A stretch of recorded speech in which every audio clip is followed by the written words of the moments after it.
विचार होता, पण तुम्ही जर आता पाहिलं त्या ठिकाणी, तर हे लोक जंगलातल्या गरीब लोकांना वेठीस धरून ऍक्च्युली एक स्वतःचा प्रोपोगेंडा क्रिएट करतात. यांची जर तुम्ही मुलं पाहिली तर ते एकदम लंडन अमेरिकेमध्ये शिकत असतात आणि हे काय करतात, इथे जंगलामध्ये बंदूक घेऊन गरिबांच्या पोरांना उभा करतात. हे अँटी नॅशनल आहेत. काय आहेत? अँटी नॅशनल आहेत. आणि या मुद्द्यावरती तरी देश एक आहे. कारण तुम्ही जर सुरुवातीला पाहिलं तर नक्सल मुवमेंटच्या अगेन्स्ट प्रखर काम करण्याचं काम 2007-8 मध्ये चिदंबरमनी सुरू केलेलं होतं. पी चिदंबरम त्यावेळेस मंत्री होते काँग्रेस गव्हर्नमेंटमध्ये, UPA 1 मध्ये. तर त्यांनी सुद्धा या मुद्द्यावरती काम केलेलं होतं.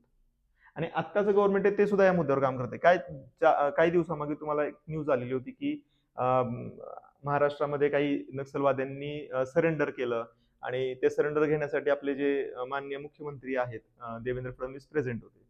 तर त्यांनी काय